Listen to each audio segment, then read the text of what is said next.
Capítulo 21. Nemrod.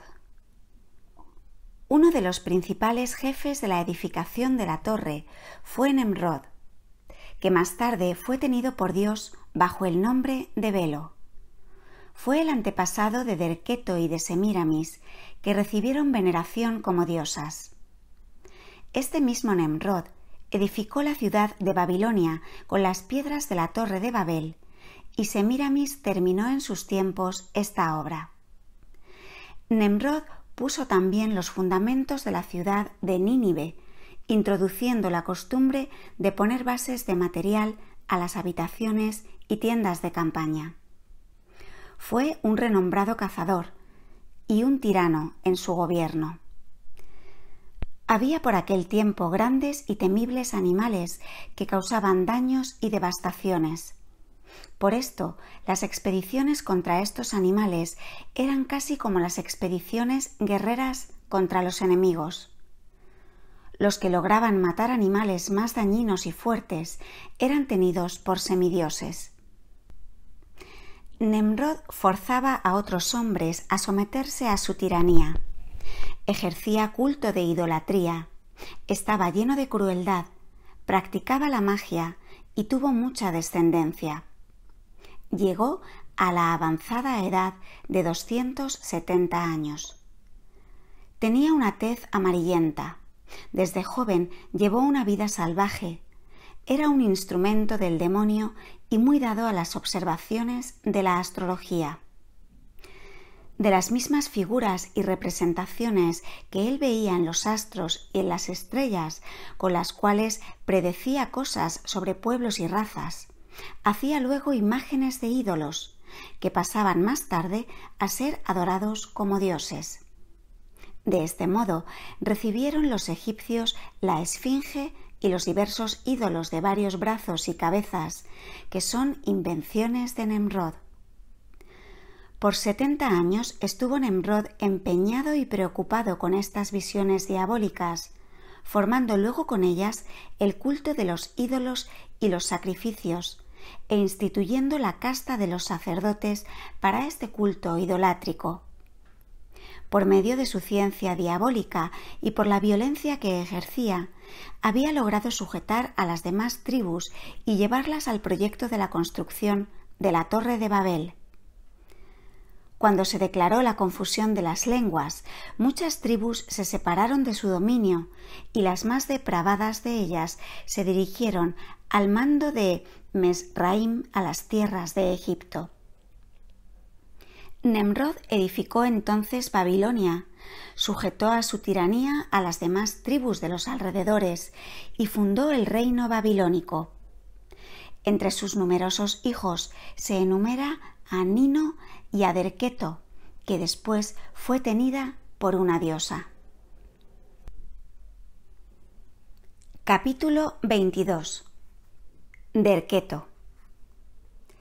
Desde Derketo a Semíramis he visto que pasaron 3 generaciones, sucediéndose una hija de la otra.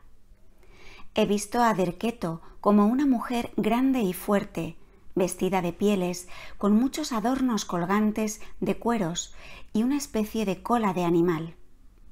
Tenía sobre la cabeza una gorra de plumas de pájaros e iba acompañada en sus correrías por otras muchas mujeres y hombres. Habían venido desde Babilonia. Derketo estaba siempre en visiones diabólicas.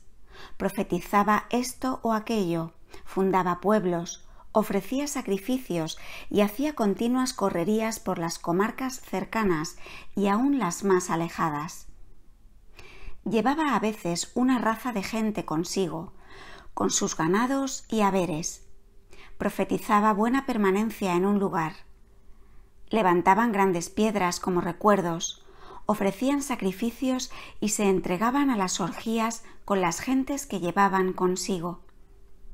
Estas piedras eran a veces extraordinariamente grandes. Todos se le sometían.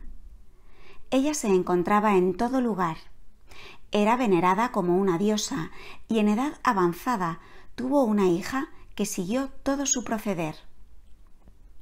He visto todas estas cosas en una llanura, de donde tomó origen todo este desorden.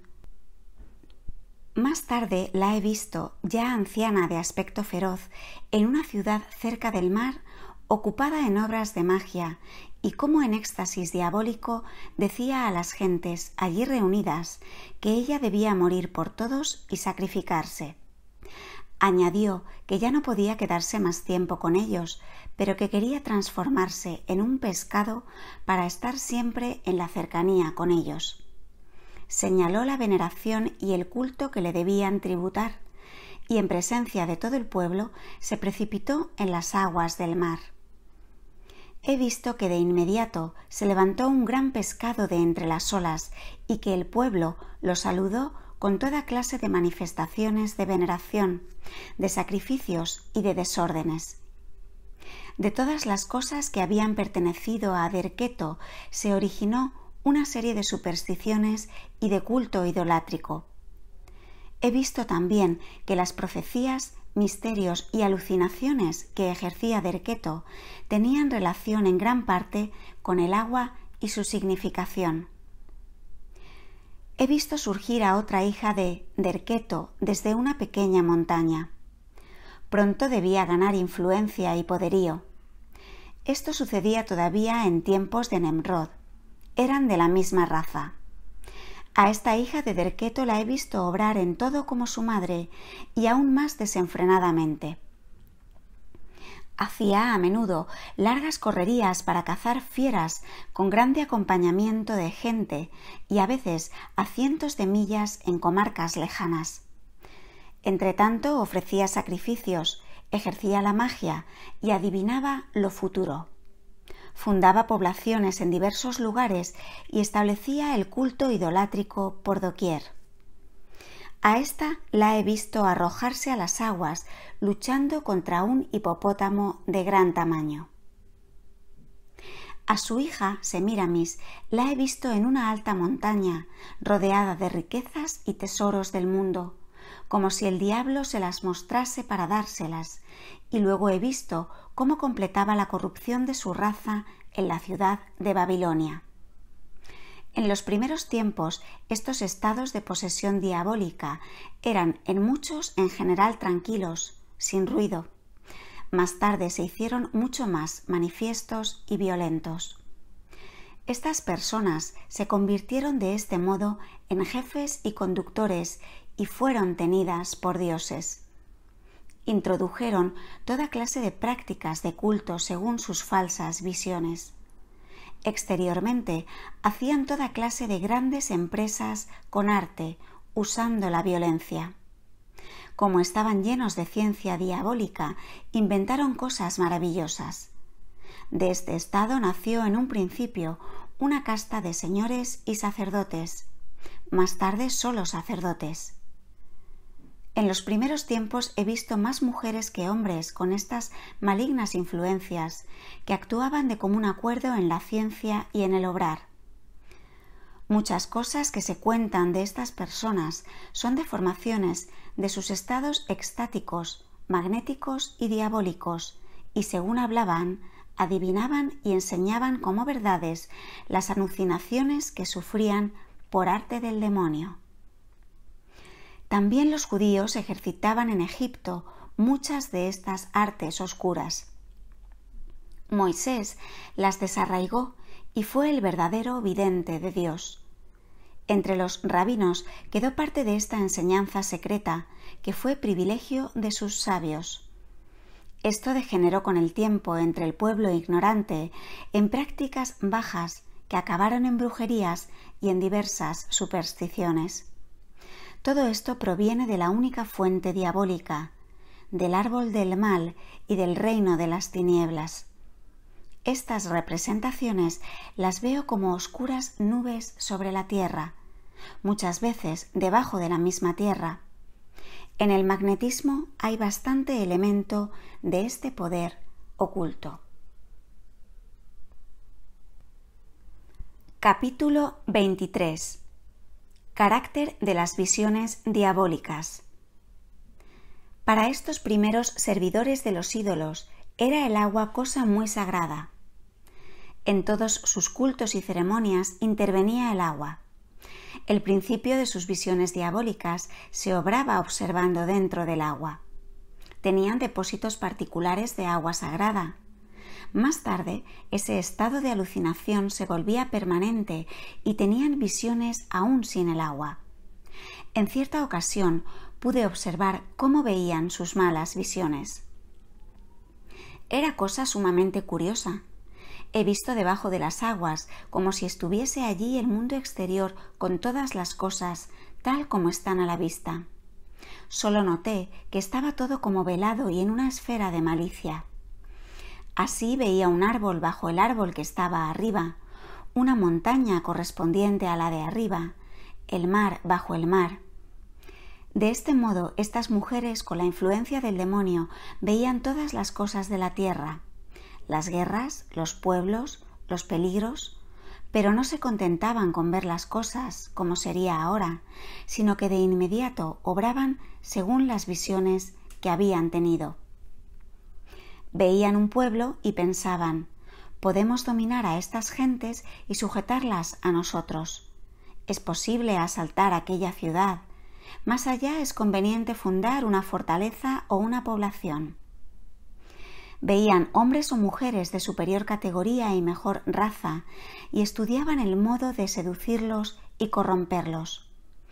En una palabra, todas las obras malas que ejercían las tenían previstas por estas visiones diabólicas.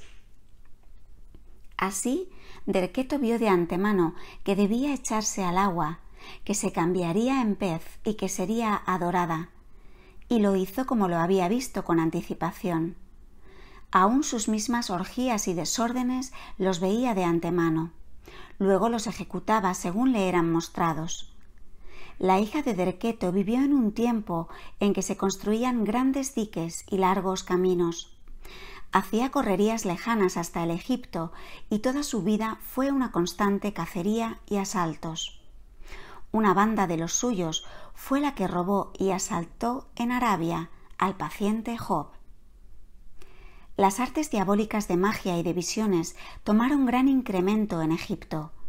Los que las ejercían estaban tan metidos en ellos que se veían a las brujas en curiosos asientos, delante de toda clase de espejos, en las cámaras de los templos, y centenares de hombres grababan en las piedras de las paredes subterráneas estas imágenes y visiones que les interpretaban los sacerdotes idólatras. Me extraña a veces ver estas malas artes y obras de las tinieblas ejecutarse con cierta uniformidad en diversos lugares, por muy diversas personas, aunque todas influidas por el mismo motivo.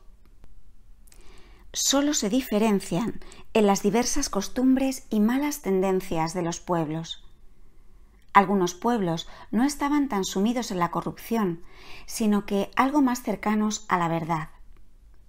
Tales eran las familias de Abraham, las tribus de las cuales descendían los reyes magos, como asimismo los que observaban los astros en la Caldea y los secuaces de Zoroastro en la Persia. Cuando Jesús vino a la tierra y ésta se vio bañada con su sangre preciosa, disminuyó muchísimo la fuerza diabólica y sus manifestaciones se volvieron más débiles. Moisés fue desde su niñez un vidente, pero lo fue según Dios y se guiaba por las cosas que veía, porque venían de parte de Dios. Derketo, su hija y su nieta Semíramis llegaron a edad muy avanzada según aquellos tiempos. Fueron de recia contextura, grandes, fuertes y de una estatura que hoy casi nos infundiría espanto. Fueron extraordinariamente osadas, temerarias, atrevidas sobremanera, y procedían siempre con gran seguridad, ya que por obra del mal espíritu veían de antemano los acontecimientos. Se sentían seguras, obraban como si fuesen seres superiores y por tales los tenían sus semejantes. Eran una semejanza perfecta de aquellos seres más diabólicos que desaparecieron de su alta montaña en el diluvio universal. Es muy conmovedor ver cómo los antiguos hombres justos y los patriarcas se mantuvieron en la verdad en medio de toda esta corrupción de costumbres. Dios los ayudaba con verdaderas revelaciones, aunque tuvieron mucho que sufrir y que luchar. Así llegó por caminos difíciles y escondidos la salud a los hombres en el transcurso de los siglos, a pesar de que a aquellos servidores del demonio todo les salía según sus deseos y depravadas inclinaciones. Yo estaba muy triste cuando veía la enorme extensión del culto de los falsos dioses y diosas y la gran veneración que había ganado en el mundo. Y veía, por otra parte, la pequeña porción de los devotos de María, entonces figurada en aquella nube del profeta Elías. Estas visiones las tuve en una ocasión que Jesús disputaba con los soberbios filósofos de Chipre, que trataban de exaltar sus falsas doctrinas. Contrastaba con la soberbia de ellos la humildad de Jesús, el cumplimiento de todas las esperanzas del mundo, que estaba ante ellos enseñándoles pacientemente, próximo ya a la muerte de cruz por los hombres. ¿No era esto más que la historia de la verdad y de la luz que quiere penetrar en las tinieblas? Lo más triste es que las tinieblas no quieren recibir esa luz, lo cual pasa hasta en nuestros días. Pero la misericordia de Dios es infinita.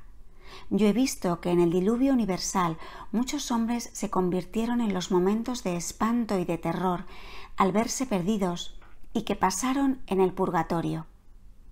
Muchos de ellos fueron sacados por Jesús en su descenso a las zonas inferiores. He visto también que muchos árboles fueron desarraigados durante el diluvio y perecieron, pero también hubo los que quedaron con sus raíces hincadas en el suelo, que volvieron a florecer. Capítulo 24. Historia de Semíramis. La madre de Semíramis había nacido en la región de Nínive. En lo exterior parecía esta niña tímida y recatada, pero a escondidas era disoluta y desenfrenada. El padre era un hombre de la Siria, envuelto en la mayor corrupción del culto de los ídolos. Fue muerto después del nacimiento de Semíramis. Todo esto tenía relación con las visiones diabólicas y adivinaciones que se ejercían entonces. Semíramis nació lejos de la Caldea, en Acalón de la Palestina, y fue criada por los sacerdotes en la soledad bajo el cuidado de unos pastores del lugar. Semíramis solía estar cuando niña en las montañas solitarias. A veces veía a los sacerdotes de los ídolos con ella o con su madre, que se detenía en sus correrías o cacerías contra las fieras. He visto al diablo en forma de niño jugando con ella, de la manera que he visto más tarde al niño Juan en el desierto, jugando con los ángeles y ayudado por ellos. He visto también que pájaros de alas variopintas volaban en torno de la niña y le traían juguetes curiosos. No recuerdo ya ni puedo expresar cuántas cosas se hacían con ella. Era la más repugnante idolatría y corrupción. Ella era de hermosa presencia, llena de ciencia diabólica, y todo le salía a la sabor de sus deseos. Semíramis fue entregada primero, siempre por razón de manejos ocultos, como esposa a un personaje guardador de ganados del rey de Babilonia. Más tarde llegó a ser esposa del rey mismo. Este rey había sojuzgado a un pueblo lejano del norte y una parte lo había llevado como esclavo a su comarca. Este pueblo fue cruelmente tratado por la reina Semíramis cuando quedó sola en el reino y obligado a trabajar en las grandes obras de edificación. Semíramis fue tenida por una diosa por su pueblo. He visto a la madre de Semíramis dirigiendo grandes cacerías contra temibles fieras y llevando un pequeño ejército de hombres sobre camellos, asnos rayados y caballos. La he visto en una ocasión llevando sus correrías a Arabia en dirección al Mar Rojo, donde vivía Job. Estas mujeres cazadoras eran sumamente ágiles y cabalgaban como los hombres. Estaban vestidas hasta las rodillas y tenían correas sujetas en torno de las piernas. Llevaban sandalias que tenían un resalto con figuras grabadas en diversos colores. Los sacos cortos que usaban estaban adornados con plumas finas y variopintas de diversas formas. Los pechos y los brazos los cruzaban correas adornadas de plumas y sobre los hombros llevaban una especie de collar de plumas entretejidas con piedras preciosas o perlas. Cubrían la cabeza con gorra de seda roja o de algodón y delante de la cara llevaban un velo dividido en dos mitades con el cual se defendían del viento o del polvo. Detrás flotaba al viento un pequeño manto. Las armas eran venablos, arcos y hachas. A los costados llevaban el escudo. Por este tiempo las fieras se habían multiplicado en gran manera. Los cazadores las rodeaban desde grandes extensiones y las obligaban a reunirse en un sitio propicio, donde les era más fácil exterminarlas.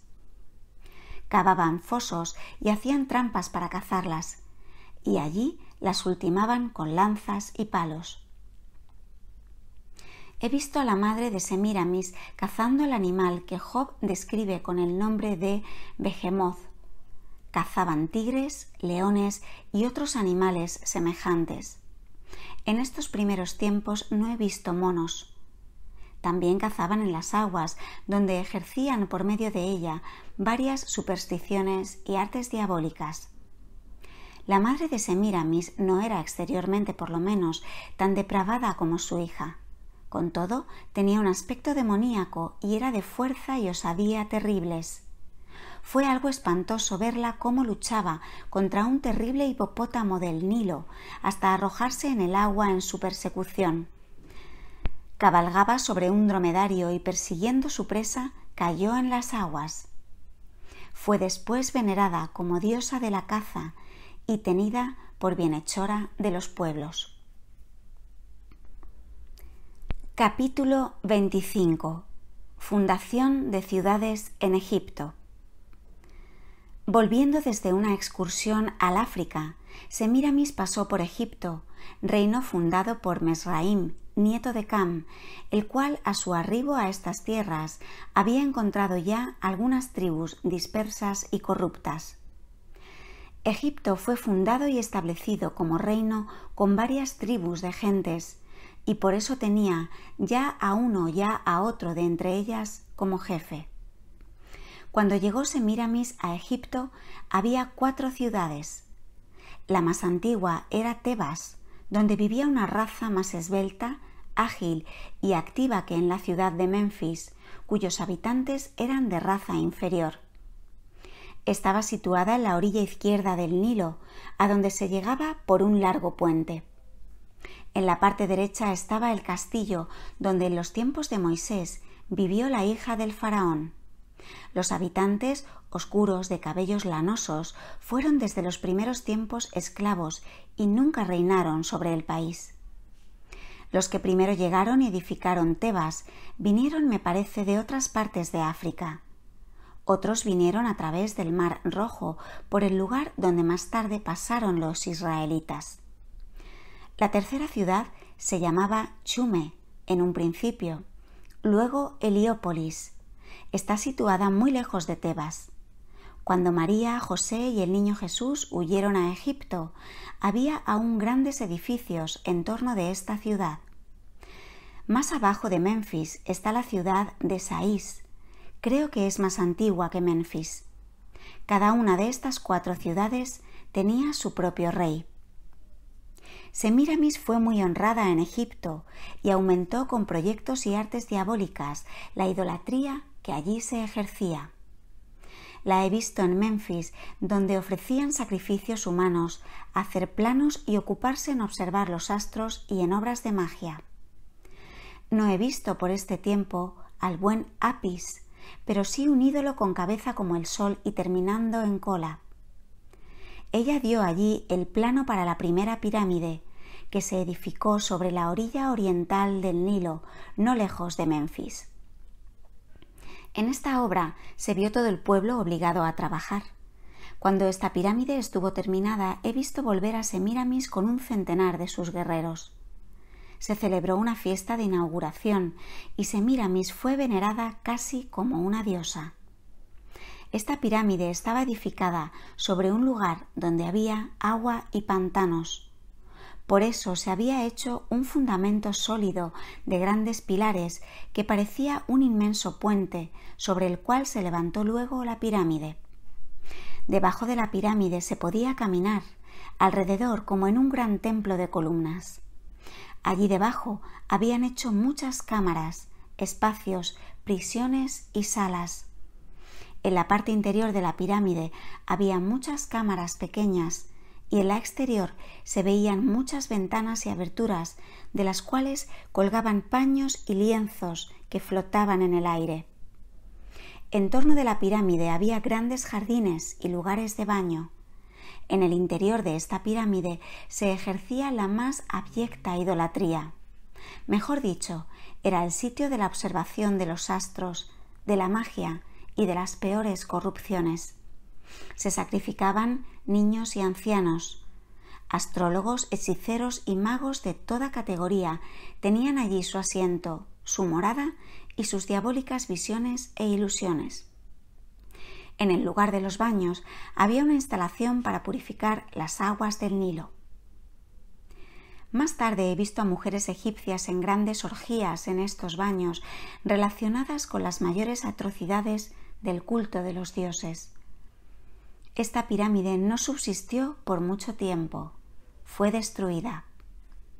El pueblo era muy supersticioso y los sacerdotes de los ídolos estaban sumidos en tanta ignorancia, tinieblas y en tales artes adivinatorias que en Heliópolis preguntaban hasta los sueños de las gentes y los reunían, escribían y conservaban, relacionándolos con las observaciones de las estrellas y astros.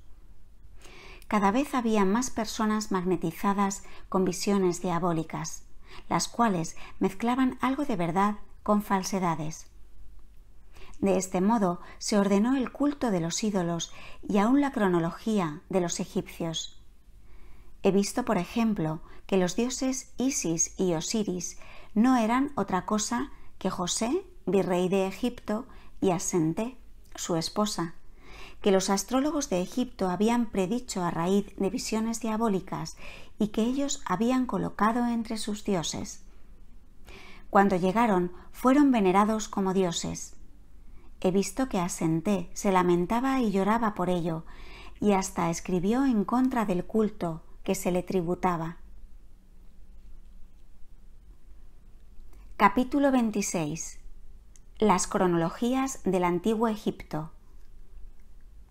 Los sabios modernos que escriben sobre Egipto están en grande error, porque tienen por historia, experiencia y ciencia egipcias muchas cosas que descansan solo en falsas visiones y en sueños astrológicos. Esto está claro, puesto que los egipcios permanecieron siendo un pueblo tan ignorante y de vida tan bestial como lo fueron, en efecto. Los sabios tienen a estas influencias diabólicas por cosas imposibles. Las desechan y como no pueden explicar ciertos misterios del Egipto no admitiendo los influjos demoníacos, se ven forzados a atribuir a los egipcios una gran antigüedad, puesto que tenían ciertos conocimientos y cálculos misteriosos inexplicables.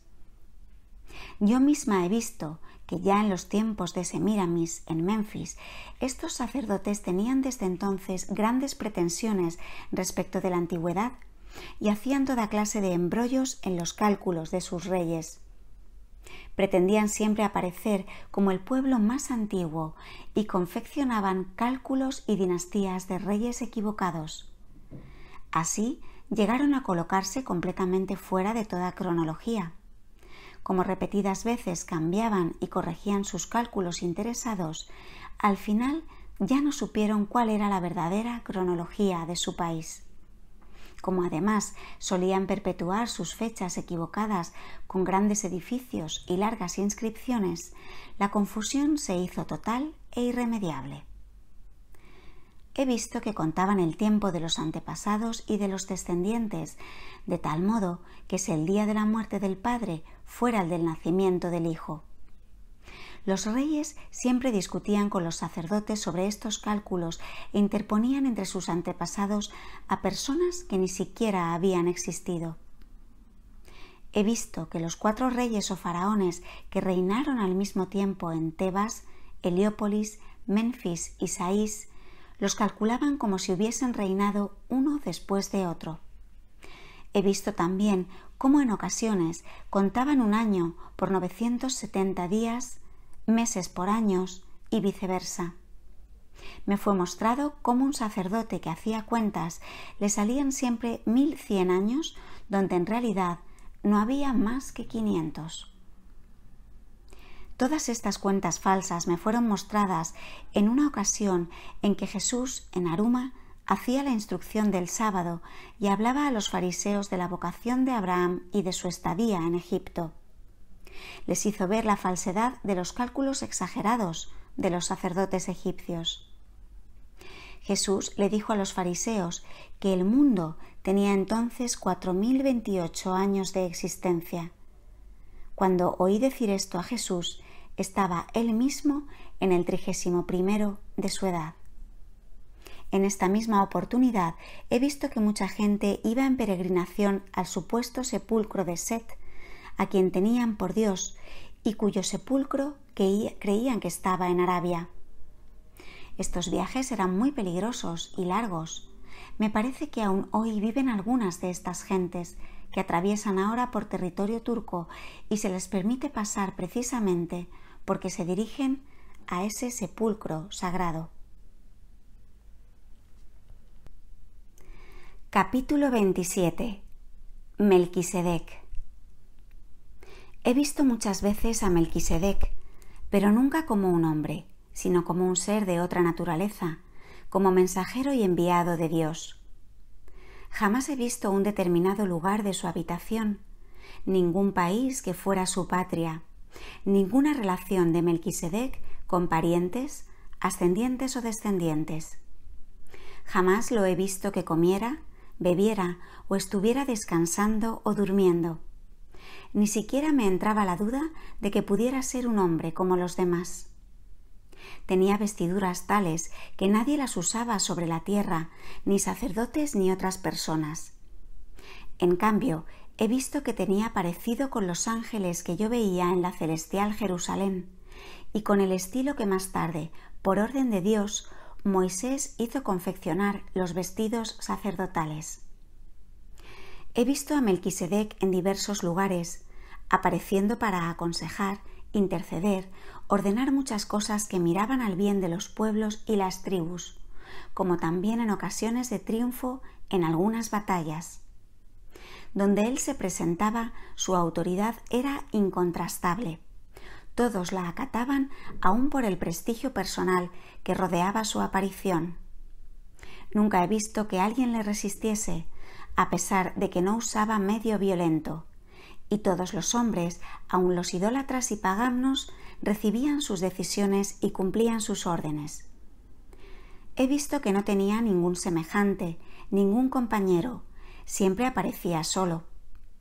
A veces tenía 2 mensajeros que corrían delante anunciando su llegada. Vestían de blanco, ropas cortas. Anunciaban su llegada a algunos lugares, luego él los licenciaba.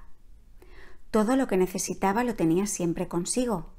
Si recibía algo de los hombres, éstos no sufrían necesidad, lo daban de buena voluntad, libremente y con gozo. Se consideraban dichosos los que gozaban de su presencia y le tenían un temor reverencial. Los perversos, al hablar de él, solían burlarse en su ausencia, pero delante de él se humillaban y le temían. Ocurría a mi modo de ver a Melquisedec entre los paganos, idólatras y sensuales, lo que ocurre hoy con un hombre de reconocida santidad de vida, que aparece entre la multitud y derrama a su paso salud, bendiciones y palabras de consuelo. De este modo lo he visto también entre los cortesanos de la reina Semíramis en Babilonia. Tenía la reina un esplendor extraordinario.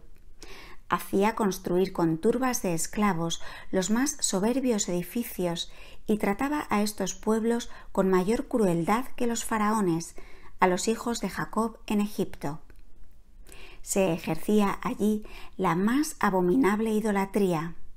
Se ofrecían sacrificios humanos, enterrando a seres humanos hasta el cuello. Todo el lujo, el esplendor, la riqueza y el arte estaban allí en todo su apogeo, de modo que parecía exceder toda medida y moderación. Semíramis acometía grandes empresas guerreras con numerosos soldados, casi siempre contra pueblos del oriente. La vi poco en el occidente. En el norte no había entonces más que pueblos atrasados, sumidos en la oscuridad y la bajeza. Existía entonces en los confines de Semíramis un pueblo muy numeroso, de raza semita, que después de la Torre de Babel se había establecido allí, multiplicándose mucho. Vivían como los pastores, bajo tiendas. Tenían mucho ganado y celebraban culto durante la noche en una tienda abierta bajo la bóveda del cielo estrellado. Tenían la bendición de Dios.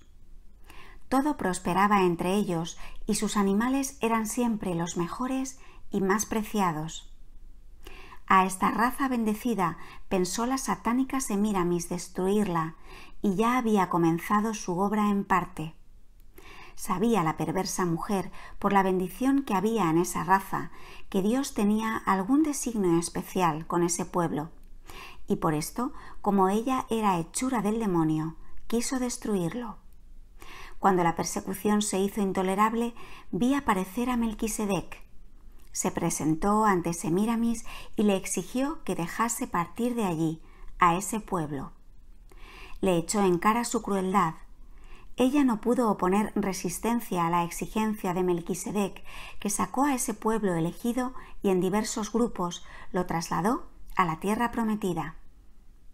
Durante su permanencia en Babilonia he visto que Melquisedec habitaba en una tienda y desde allí repartía pan a los necesitados del pueblo para que pudieran viajar.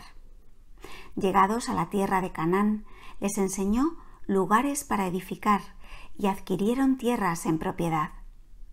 El mismo Melquisedec los distribuyó en lugares donde no se mezclasen con razas impuras e idólatras. El nombre de esta raza suena como samanes o semanes. A algunos de ellos les señaló lugares hacia lo que fue más tarde el Mar Muerto. La ciudad que edificaron pereció en la destrucción de Sodoma y Gomorra. Semíramis había recibido a Melquisedec con una mezcla de reverencia, de secreto temor y de admiración por su sabiduría. Melquisedec apareció ante ella como rey de la estrella matutina, es decir, rey del lejano oriente. Ella se imaginaba quizás poder conquistarlo como esposo y aumentar su poderío. Melquisedec le habló con mucha severidad y le afeó su crueldad y su tiranía, y le predijo la cercana ruina de la pirámide que había hecho edificar cerca de Menfis. Semíramis pareció muy atemorizada y permanecía delante de Melquisedec muy apocada. He visto que sobrevino un castigo. Se volvió como un animal y estuvo largo tiempo encerrada. Se le daba con desprecio paja y heno como a un animal en un pesebre. Solo un criado la aguantaba, dándole de comer y beber. Cuando recobró el juicio, volvió a sus crueldades antiguas. He visto que terminó miserablemente. Se le arrancaron las entrañas del cuerpo. Vivió 117 años. Capítulo 28. Melquisedec y los samanes. Melquisedec era considerado como un ser superior, un profeta, un sabio, un hombre de jerarquía a quien todas las cosas le salían bien. Hubo en aquellos tiempos y aún más tarde varios de estos seres de superior jerarquía. No eran extraños a aquellos pueblos, como no lo fueron los ángeles que conservaban familiarmente a Abraham.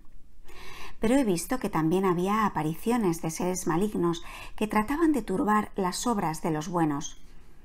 Así como entre los buenos profetas los había malos y engañadores. La salida de los samanes de la tierra de Babilonia tuvo parecido con la salida más tarde de los israelitas de Egipto. No eran estos samanes tan numerosos como los israelitas. De los samanes llevados a la tierra prometida, he visto 3 hombres en las cercanías del monte Tabor, en el lugar llamado Montaña del Pan, viviendo en cuevas mucho tiempo antes de Abraham. Estaban vestidos con pieles, eran de rostro más oscuro que Abraham, y sobre la cabeza llevaban sujeta una hoja muy ancha para protegerse de los rayos del sol. Llevaban una vida santa de solitarios, al modo de Enoc. Tenían un conjunto de creencias simples, aunque secretas, y recibían revelaciones y visiones muy simples.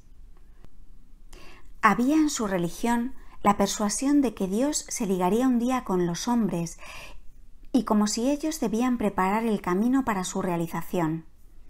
Ofrecían sacrificios, de todos sus alimentos separaban la tercera parte, la exponían al sol y la dejaban allí. Esto es lo que me pareció a mí. Podría ser también que lo pusieran allí para los pobres, pues he visto a veces a estos acudir y llevarse los alimentos. Los he visto vivir muy sencillamente, apartados de los demás hombres, que aún no eran numerosos y habitaban en tiendas, formando agrupaciones de pueblos. He visto a estos hombres peregrinar a diversos lugares del país, cavando a veces pozos, desmontando montes y colocando piedras como fundamentos de futuras poblaciones. Los he visto arrojar a los malos espíritus de ciertos lugares del aire, desterrarlos a sitios pantanosos, estériles y llenos de neblinas. En esta ocasión he comprobado una vez más que los malos espíritus suelen habitar frecuentemente en sitios pantanosos y oscuros. He visto a menudo a estos hombres en lucha abierta con los malos espíritus. Yo me maravillaba al principio cuando veía que los lugares donde colocaban piedras para levantar poblaciones eran cubiertos por hierbas y plantas salvajes. Y con todo, he visto que las ciudades de Safed, Betsaida, Nazaret, etc., se edificaron precisamente donde habían puesto por fundamento esas piedras. Así trabajaron en el sitio donde más tarde se levantó la casita en la cual recibió María el anuncio del ángel. Del mismo modo los he visto trabajando en Fatefer, Séforis, en el lugar de la casita de Ana, cerca de Nazaret, en Megido, Naim, Ainón y Hebrón, y en la cueva cerca de Belén. También fundaron Micmetat y otros lugares de cuyos nombres ya no me acuerdo. Sobre el monte Tabor los veía reunirse mensualmente con Melquisedec, que les traía cada vez un pan cuadrado, de un grosor de 3 pies cuadrados, ya dividido en muchas partes pequeñas. Este pan era moreno y estaba cocido en la ceniza. He visto a Melquisedec llegar hacia ellos siempre solo. El pan que traía en las manos parecía flotar en ellas sin peso, pero cuando se acercaba lo ponía sobre el hombro, como si le pesara. Creo que procedía así para aparecer como hombre. Ellos se comportaban con temor reverencial y se postraban con el rostro en tierra en su presencia. Melquisedec les enseñaba a cultivar la viña en las cercanías del Tabor, y ellos sembraban por muchas partes del país toda clase de buenas semillas que él les daba. Estas plantas aún crecen allí en estado selvático. Los veía cortar cada día un trozo de pan con el oscuro instrumento o pala con que trabajaban la tierra. Observaban los días festivos, conocían las estrellas y el 8º día lo celebraban con sacrificio y oración, como también ciertos días del año. Los he visto abrir caminos hacia donde habían puesto las piedras de futuras fundaciones y donde habían sembrado o abierto pozos. los sitios de donde arrojaban a los espíritus malignos, luego los purificaban, los limpiaban y los desocupaban con toda naturalidad. Hicieron caminos hacia Caná, Megido, Naín y prepararon la mayoría de los lugares en donde nacieron los profetas.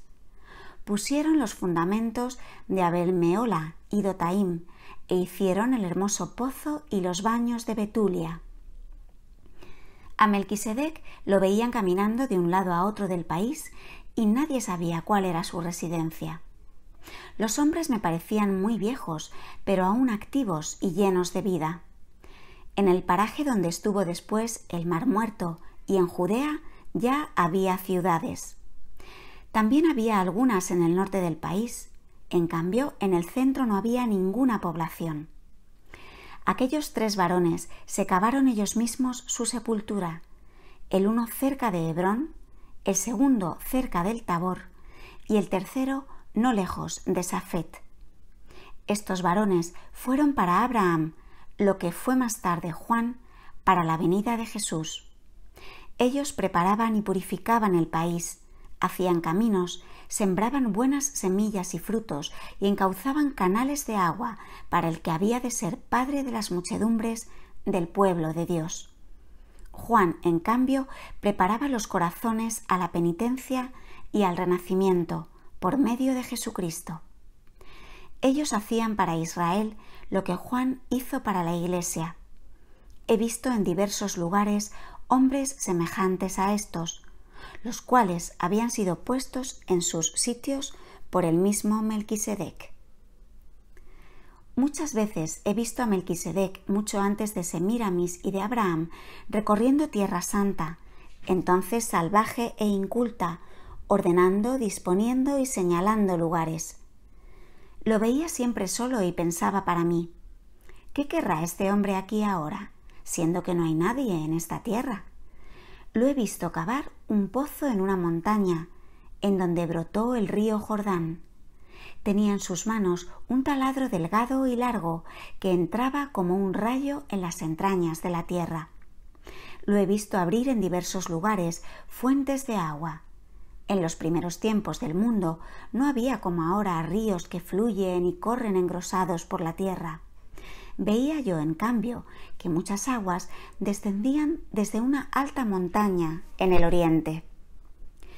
Melquisedec tomó en posesión muchos lugares de la Tierra Santa, señalándolos desde entonces. Midió el espacio donde más tarde estuvo la fuente de Betesda. Puso una piedra donde debía levantarse el templo antes que existiera Jerusalén. Lo he visto plantar como semillas y crecieron esas 12 nobles piedras a orillas del Jordán, donde se detuvieron los sacerdotes con el arca de la alianza en su paso por el río. De este modo he visto siempre a Melquisedec, solo menos cuando intervenía entre los hombres para reconciliar, apartar y guiar familias y jefes de pueblos de un punto a otro del mundo. He visto que Melquisedec edificó un castillo cerca de Salem. Era más bien una serie de tiendas, con galería en torno y escaleras, semejante al castillo que vi en el país del rey Mensor, en Arabia. Solo los fundamentos eran de piedras firmes. Me parece haber visto que subsistían aún en tiempos de Juan Bautista los 4 ángulos donde estaban metidos los principales pilotes. Quedaba solo un fuerte fundamento de piedras que parecía un parapeto, donde Juan puso su casita de pajas y juncos. Ese castillo o tienda era un lugar donde caminantes y viajeros se detenían como en público albergue, cerca de agradables y abundantes aguas. Quizás tenía Melquisedec el castillo allí para albergar y enseñar a las gentes que pasaban, ya que yo veía a Melquisedec siempre ocupado en aconsejar y en dirigir a las razas y los pueblos. El lugar tenía desde entonces una relación con el futuro bautismo. Este era el punto de partida de Melquisedec. De allí salía para las obras de edificación de Jerusalén hacia Abraham o a cualquier otro punto del país. Él reunía aquí y repartía familias y tribus que luego se establecían en diversos lugares. Esto sucedía mucho antes del sacrificio de pan y vino, el cual me parece sucedió en un valle en la parte meridional de Jerusalén. Había edificado a Salem antes de comenzar la misma Jerusalén. Donde él oraba o edificaba, parecía colocar el fundamento de una futura gracia, como si señalase el lugar de un acontecimiento o comenzase algo que debía realizarse con el andar de los tiempos. Melquisedec pertenece a ese coro de ángeles que están puestos sobre países, comarcas y pueblos. Al mismo coro pertenecieron aquellos ángeles que llevaban mensajes a Abraham y a los patriarcas. Estos ángeles están como enfrentando a los arcángeles Miguel, Gabriel y Rafael. Capítulo 29. El paciente Job. El padre de Job, gran conductor de pueblos, fue hermano de Faleg, hijo de Heber. Poco antes de su tiempo ocurrió la dispersión de la Torre de Babel. Tuvo 13 hijos, el más joven de los cuales fue Job, y vivía en la parte norte del Mar Negro, en una montaña donde de una parte es cálido y de otra frío y nevado. Job es un antepasado de Abraham, cuya madre es bisnieta de Job, casada en la familia de Heber. Job puede haber alcanzado el tiempo del nacimiento de Abraham.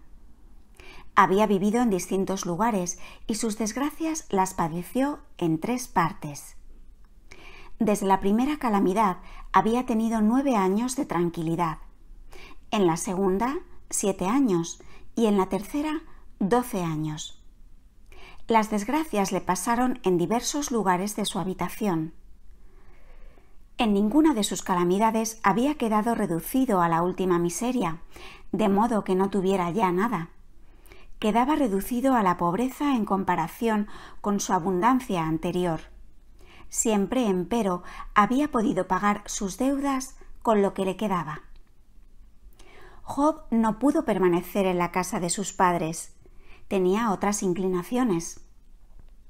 Adoraba al único verdadero Dios, especialmente en la naturaleza, en las estrellas y en las cambiantes de la luz.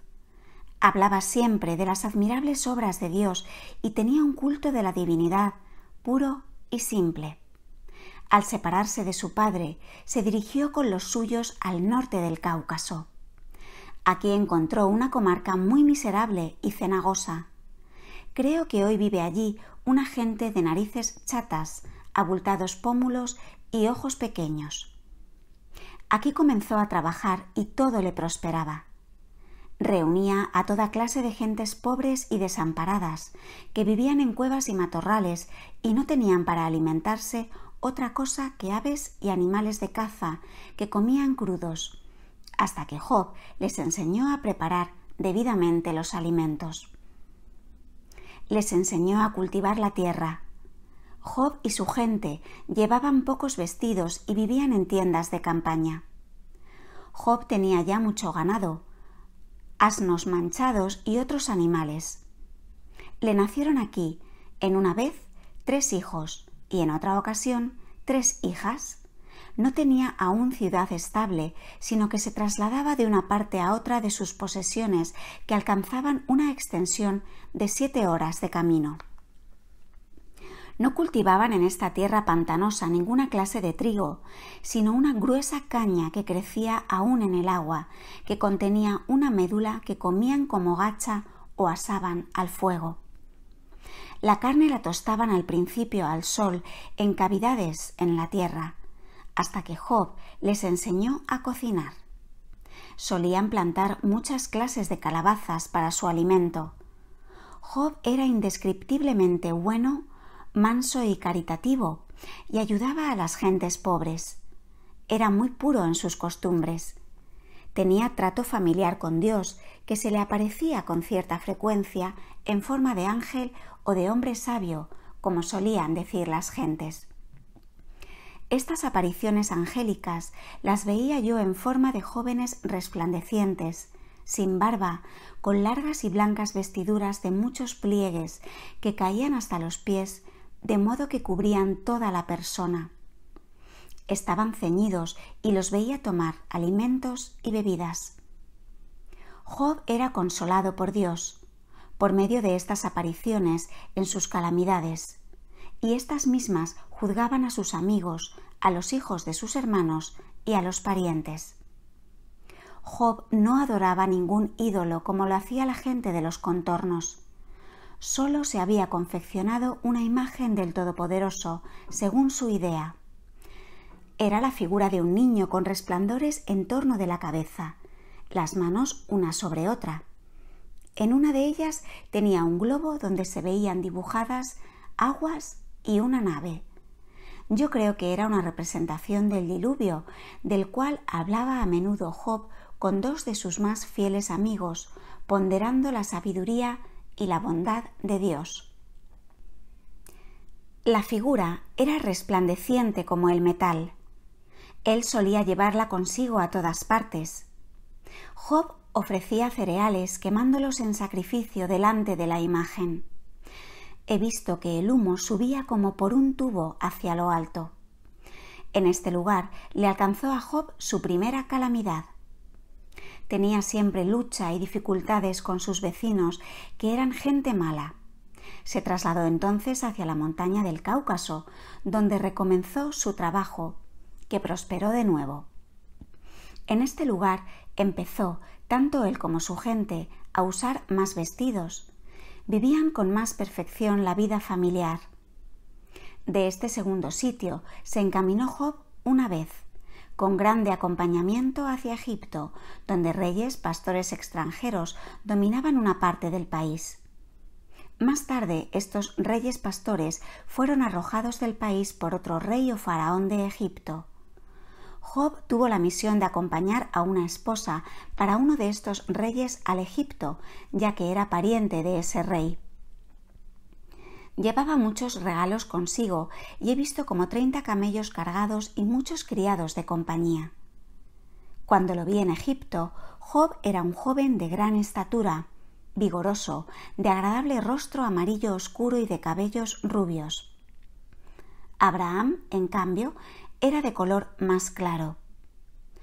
Los hombres en Egipto eran de color moreno oscuro. Job no estaba de buena gana en Egipto y he visto que suspiraba por volver al oriente, a su patria situada al sur, más lejos que la tierra de los Reyes Magos. Yo le oía decir delante de sus servidores que prefería vivir entre animales salvajes antes que vivir en Egipto con estos hombres. Estaba sumamente afligido por la espantosa idolatría que reinaba en el país. Ofrecían sacrificios de criaturas vivas a un espantoso ídolo con cabeza de buey y con las fauces abiertas, poniéndole el niño en los brazos calentados al rojo. El rey pastor, para cuyo hijo Job había traído la esposa a Egipto, quería retenerlo allí y le señaló a Matarea para su vivienda. Este lugar era muy distinto en su aspecto de lo que fue en tiempos de la Sagrada Familia. Con todo, he visto que Job vivió en el mismo lugar, donde habitaron María, José y el niño, y que el pozo de María ya le había sido mostrado por Dios en ese lugar. Cuando más tarde María lo descubrió, este pozo estaba solo cubierto por arriba, pero el interior estaba bien amurallado y conservado. Job usó la piedra del pozo para la ceremonia de su culto a Dios. Job libró su habitación de muchas fieras y animales venenosos con la oración y los sacrificios. Tuvo visiones de la futura redención de los hombres y avisó de las pruebas que le esperaban. Hablaba con calor contra las abominaciones del culto idolátrico de los egipcios y sus sacrificios, y creo que fueron abolidos en su tiempo. Al volver por segunda vez a Egipto, le sobrevino la segunda calamidad. Cuando después de 12 años le sorprendió la tercera desgracia, vivía Job al sur de Jericó, hacia el oriente. creo que le fue dada a esta región después de la segunda desgracia, porque en todas partes se le quería mucho y se le honraba por su gran justicia, temor de Dios y sabiduría. Comenzó de nuevo a trabajar y a prosperar en una comarca llana. Cerca, en una montaña fructífera, corrían toda clase de animales apreciados, como camellos en estado salvaje, que se cazaban como entre nosotros suele hacerse con los animales de los bosques. En esta altura se acomodó, se hizo rico y poderoso y edificó una población. Esta ciudad tenía sus fundamentos de piedras y lo demás eran tiendas de campaña. Aquí, cuando se hallaba en el apogeo de su gloria y grandeza, le sobrevino la tercera prueba, que le dejó reducido a la miseria y postrado en su extrema enfermedad. Cuando hubo pasado esta prueba, sanó de su enfermedad. Tuvo de nuevo muchos hijos e hijas y creo que murió muy anciano, en una época en que se introdujo otro pueblo extraño en sus tierras. Aunque en el libro de Job están narrados los hechos de otra manera, con todo hay allí muchos discursos verdaderamente de él y creo que yo los podría distinguir unos de otros.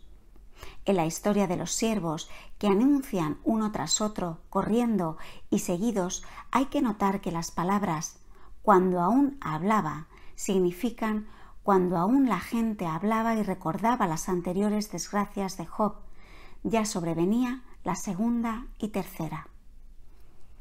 Que Satán se presentó delante de Dios con los hijos de Dios para acusar a Dios es una manera de decir. Había entonces mucho comercio entre los malos espíritus y los hombres perversos y aparecían en forma de ángeles. De esta forma fueron agitados los ánimos de los malos vecinos que murmuraban de Job diciendo que servía a Dios porque estaba en la prosperidad, que así cualquiera, sintiéndose feliz, podía servir y amar a Dios. Entonces Dios quiso mostrar que el dolor y el padecimiento son muchas veces solo una prueba para el hombre. Los amigos de que hablan los libros santos significan los dichos y pareceres de los que le eran favorables y la manera de juzgar los hechos de su prueba. Job aguardaba con ansia al Redentor y es parte del tronco de David, ya que se le relacionaba con Abraham por la madre de este patriarca, que era de su descendencia, como fueron los ascendientes de Ana respecto de María Santísima.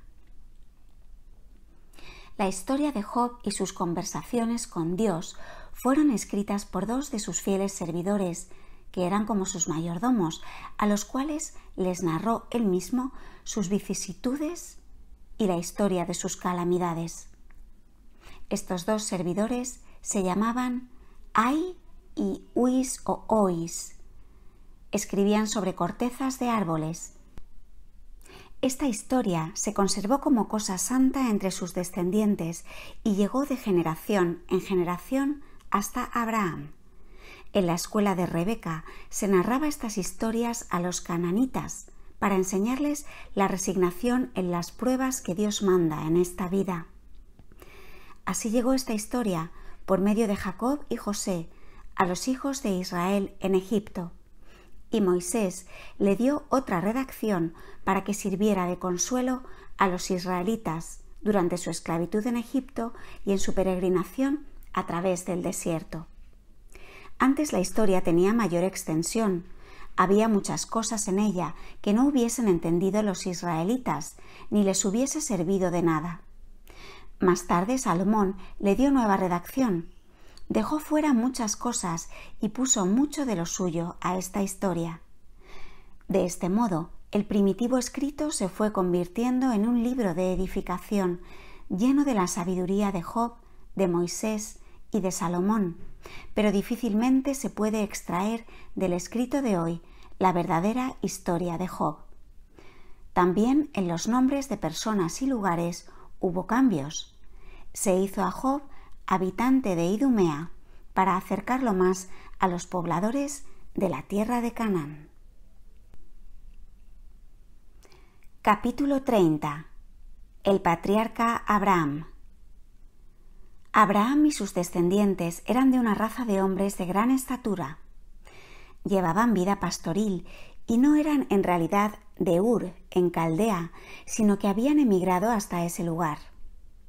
En aquellos tiempos la gente tenía un modo particular de apropiarse de las tierras, mezcla de justicia y de poder. Llegaban a una comarca desocupada donde había buenos pastos, marcaban los límites de sus posesiones, levantaban piedras en forma de altar y de este modo el terreno designado venía a ser su propiedad. En su juventud le pasó a Abraham algo semejante a lo que le pasó al niño Moisés. Su nodriza le salvó la vida. Le había sido predicho al jefe de la tribu que tendría un descendiente que sería un niño maravilloso, el cual, con el andar del tiempo, vendría a ser peligroso para él. El jefe tomó medidas de precaución. La madre de Abraham se mantuvo oculta y el niño nació en la misma gruta donde había visto que Eva tuvo que ocultar a Set de la ira de los perseguidores. Abraham fue criado aquí secretamente por su nodriza Maraja. Esta mujer vivía como sierva pobre en el desierto y tenía su habitación no lejos de la cueva, que después por ella se llamó Gruta de la Leche, y donde a su pedido fue enterrada por Abraham. Abraham era de alta estatura. Sus parientes lo admitieron con los demás porque les pareció que ya debía haber nacido antes de la profecía recibida. Estuvo, sin embargo, en peligro por su extraordinaria prudencia, que lo distinguía demasiado de los demás. La nodriza lo salvó nuevamente y lo ocultó largo tiempo en la cueva. He visto que en esta ocasión se mataron a muchos niños de su edad. Abraham estuvo siempre muy agradecido a esta nodriza y la llevaba consigo en sus viajes sobre un camello. Vivió Abraham con ella en Sucot. Murió a los 100 años y Abraham le preparó la sepultura en un bloque de piedra blanca que, como una colinita, estrechaba la misma cueva. Esta gruta se convirtió en un lugar de peregrinación y de devoción, especialmente para las madres. En toda esta historia hay un misterio y preanuncio de la persecución que sufrirían María con el niño Jesús, ya que la Virgen escondió al niño Jesús precisamente en esta cueva, cuando se acercaban los soldados de Herodes que buscaban al niño para matarlo. El padre de Abraham sabía muchas artes secretas y poseía muchos dones. La gente de su estirpe tenía el don de conocer y descubrir dónde había oro en la tierra, y él hacía de oro algunos ídolos semejantes a aquellos que Raquel había sustraído a Labán. Ur es la población que está al norte de Caldea. He visto en esta comarca, en muchos lugares de la llanura y en la montaña, salir un fuego blanquizco, como si ardiese la tierra. No sé si este fuego era natural o lo hacían los hombres. Abraham era gran conocedor de las estrellas. Veía las propiedades de las cosas y la influencia de los astros sobre los nacimientos. Veía muchas cosas por las estrellas, pero lo refería todo a Dios, seguía a Dios en todo y le servía a Él solo. Enseñaba también a otros esta ciencia en la Caldea, pero vinculaba toda esta ciencia a Dios. Vi que recibió de Dios en una visión la orden de salir de su país. Dios le mostró otro país y Abraham, sin decir nada a nadie, dispuso a toda su gente a la mañana siguiente y partió. Después vi que tenía su tienda levantada en una región de la tierra prometida, que me pareció era donde estuvo más tarde Nazaret. Abraham levantó aquí un altar extenso de piedras con techo. Mientras estaba hincado delante del altar, llegó un resplandor sobre él y apareció un ángel, mensajero de Dios, que le entregó un don muy resplandeciente. El ángel habló con Abraham y éste recibió el sacramento o misterio de la bendición, el misterio santo del cielo. Abrió su vestido y lo guardó en su pecho. Me fue dicho que ello era el sacramento del Antiguo Testamento. Abraham no conocía aún su contenido, le era desconocido, como a nosotros nos está oculto el sacramento de la Eucaristía. Le fue dado, empero, como misterio y prenda de una descendencia prometida y santificada. El ángel que se le apareció era semejante al que se le apareció a la Virgen María, anunciándole la concepción inmaculada del Mesías. Este ángel era manso, quieto en sus modales y no tan veloz ni acelerado como veo a otros ángeles cuando dan sus comunicados. Pienso que Abraham llevaba siempre consigo este misterio sagrado.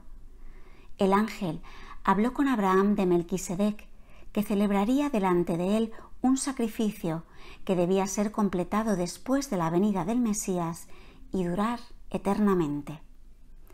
Abraham tomó luego 5 grandes huesos de una caja y los puso sobre su altar en forma de cruz.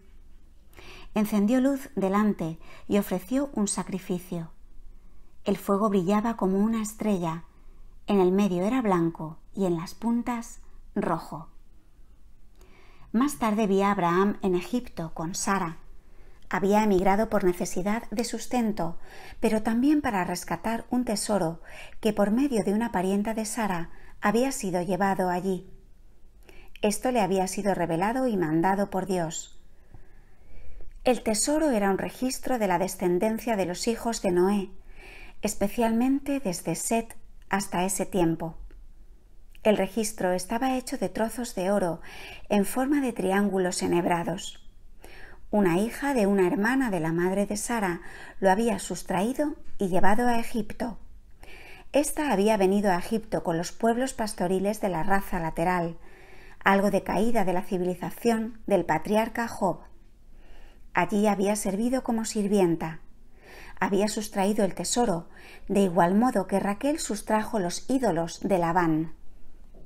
Este árbol genealógico estaba hecho a manera de platillo de balanza, junto con hilos o cordones, formados de trozos triangulares enlazados con otras líneas laterales. Sobre estos trozos de oro estaban grabados con figuras y letras los nombres de los patriarcas, desde Noé, especialmente desde Sem, hasta esa fecha. Cuando se soltaban estos cordones, todo el artificio quedaba encerrado en el platillo. Se me había dicho cuántos siclos valía este tesoro, pero lo he olvidado. Este árbol genealógico había ido a parar a manos de los sacerdotes de Egipto y del faraón, los cuales por medio de él habían tratado de contar y fijar sus genealogías, pero todo lo hacían falsamente. Cuando más tarde el faraón fue afligido con graves plagas y desgracias, se aconsejó con sus sacerdotes idólatras y entregó a Abraham cuanto éste le había pedido. Cuando Abraham volvió a la tierra prometida, he visto a Lot con él en la tienda y a Abraham señalando con la mano toda la extensión. Abraham tenía mucha semejanza en su proceder con los reyes magos. Vestidura blanca y larga, de lana, con mangas. Por delante colgábale un cinturón también blanco, con borlas, y por detrás una capucha. Sobre la cabeza llevaba una especie de gorra y en el pecho ostentaba un escudo de metal o piedra preciosa en forma de corazón. Llevaba barba larga. Me es imposible expresar cuán bondadoso y generoso era. Cuando tenía algo que a otros les agradaba poseer, especialmente a animales, lo daba de inmediato. Era adversario de las enemistades, la envidia y la codicia. Lot estaba vestido como Abraham, pero no era de tan elegante estatura ni de tan noble porte. Era bueno, aunque algo codicioso. He visto cómo sus criados discutían y reñían y cómo se apartó de Abraham, pero he visto oscuridad y niebla en torno de él. Sobre Abraham yo veía resplandor. Vi que se alejó de allí, peregrinando, y levantó un altar de piedras debajo de un pabellón. Los hombres eran bastante industriosos para hacer figuras de las piedras y trabajaban en ello tanto el patrón como el siervo. Este altar estaba en Hebrón, que fue más tarde lugar de la vivienda de Zacarías, padre del Bautista. La comarca elegida por Lot era muy buena, como todos los campos en torno del Jordán. He visto luego que fueron saqueadas las ciudades donde vivía Lot, y él mismo llevado de allí con todo lo que poseía. He visto que un fugitivo logró narrar el hecho a Abraham. Este rezó y salió con todos sus siervos en persecución de los asaltantes. Los sorprendió y libró a su hermano Lot. Este le dio las gracias y mostraba pesar de haberse apartado de Abraham. Los jefes y guerreros enemigos, especialmente los gigantes que asaltaban y subyugaban con prepotencia y que fueron esta vez vencidos, no vestían como Abraham y su gente.